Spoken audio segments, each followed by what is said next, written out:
Lepo pozdravljeni in dobrodošli v studiu EF. Današnja gostja je profesorica Maja Zalaznik, govorila pa bova o širših družbenih in ekonomskih vplivih velikih športnih prireditev.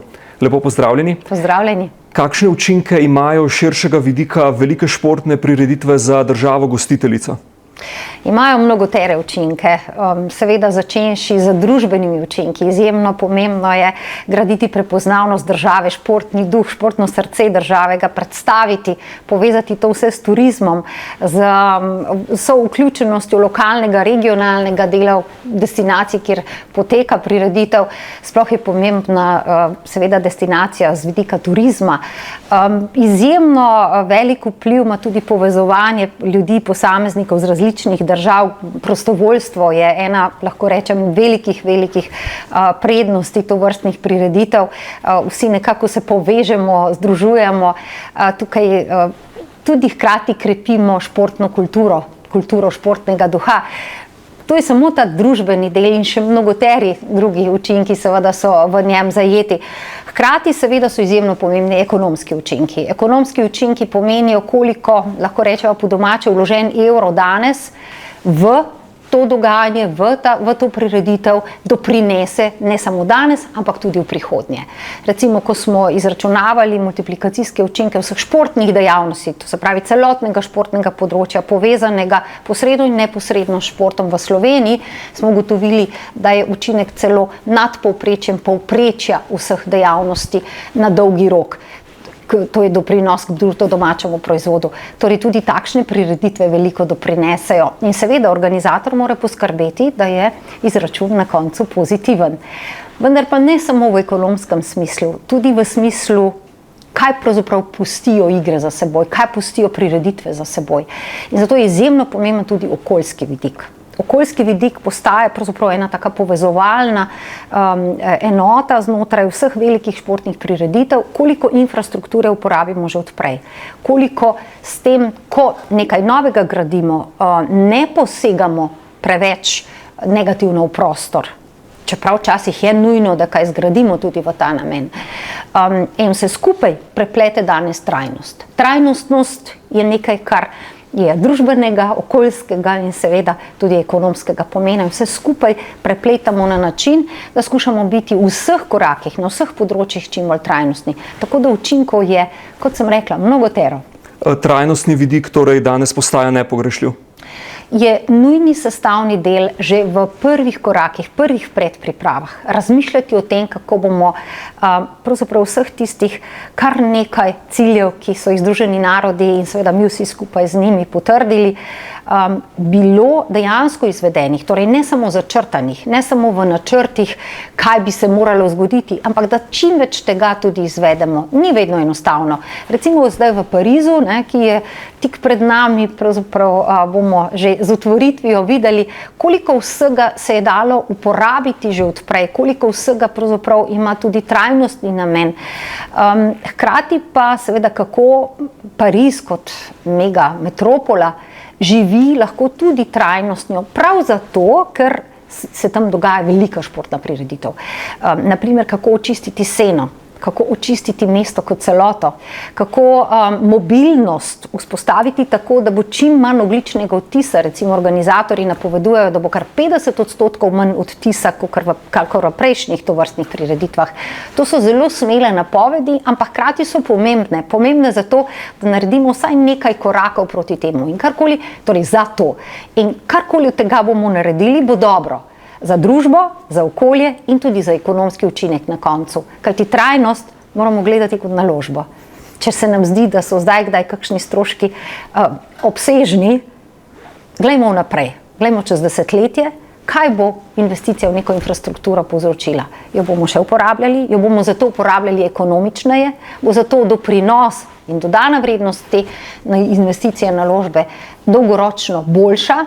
In če prav razmišljamo in delujemo danes v tem trajnostnem duhu, bo zagotovo boljša. Kaj pa gostujoče države? Kaj lahko Slovenija iztrži od udeležbe na dogodkih, kot so recimo Olimpijske igre ali pa nedavno Evropsko nogometno prvenstvo? Veliko je in veliko še bo.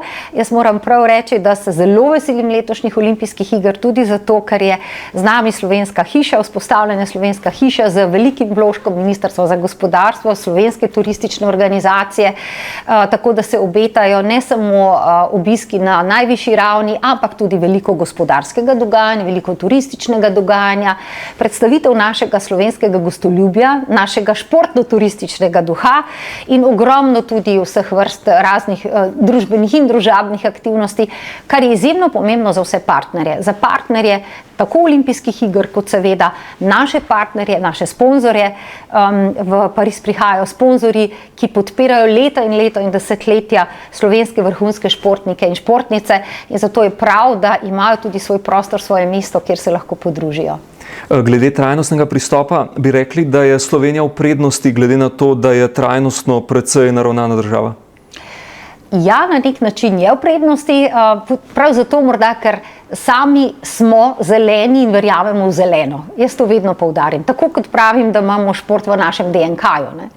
Ampak tisto, kar pa je naša skupna naloga, je pa odgovornost do tega zelenega, ki pa pomeni mnogo več kot samo naravo in okolje. Pomeni nove ekonomske modele, pomeni nove poslovne pristope, ki v izhodišču zagotavljanja trajnosti zagotovo prinašajo več naložb. In zato se menedžerji sveta, če pogledate Davoški zadnji posvet, ne, zelo skrbno sprašujejo in ugotavljajo, ali bodo zmogli v resnici vse te nove naložbe in hkrati obrate na nek način in spremembe znotraj poslovanja v resnici zagotoviti, kajti vse na koncu je v našem videnju, pogledu in seveda prilagajanju spremembam. In nobena sprememba se ne zgodi kar tako, zgodi se v nas samih, sprejeti jo moramo in seveda živeti. In v poslovnem okolju spremembe, bi rekla, obračanja poslovnih modelov, tudi kdaj na glavo, seveda terjajo svoj čas. So pa koraki, saj velikih družb in vseh tistih, ki resnično verjamejo, ne samo deklarativno in ne samo v zapisanem, ampak tudi v dejanjih v to, da je trajnost vendarle nekaj, kar moramo pustiti našim zanamcem, ne, tisti pravzaprav delajo že prave korake in dejansko tudi vlagajo v to. Koliko pa lahko Slovenija iztrži od velike prepoznavnosti nekaterih njenih športnikov? To pa moram reči, da Slovenija je pravzaprav prepoznana že kot nek fenomen, prav zaradi tega našega športnega duha in izjemnih dosežkov športnic in športnikov. Moramo vedeti, da nas je nekaj več kot 2 milijona, ne, in ko se kosamo z velikimi, ki jih je nekaj 10 ali 100 milijonov, seveda smo kot Slovenci prav zaradi športnic in športnikov zelo občudovani. In vedno sprašujejo, kako je to mogoče, ne, kako je zdaj tukaj pravzaprav eno tako središče, kjer se res vrhunskost ne vedno, ampak zelo pogosto dogaja. Ne. In jaz pravim, začnemo pri nič in končamo pri 99+. Prednost je zagotovo v našem vzgojno-izobraževalnem sistemu, kajti dajemo vseeno, kljub temu, da jaz menim, da še premalo, ampak veliko sistematičnega pogleda na to, da se otroci gibljajo, da imajo seveda vrsto teh aktivnosti športnih, tudi družbenih, družabnih aktivnosti, kjer je potrebno imeti neko energijo, neko dogajanje in hkrati, da imamo izvrstne ambasadorje, seveda, ki jim sledimo in naši mladi jim sledimo. Ne. Če samo nekaj jih naštejemo, od današnjih izjemnih kolesarjev do Janje Garnbret, do smučarjev, do timskih športov, ki so se pojavili v zadnjem desetletju, ne, kjer vidimo, kako košarka, kako odbojka, kako nogomet znova povezujejo in to prav mlade.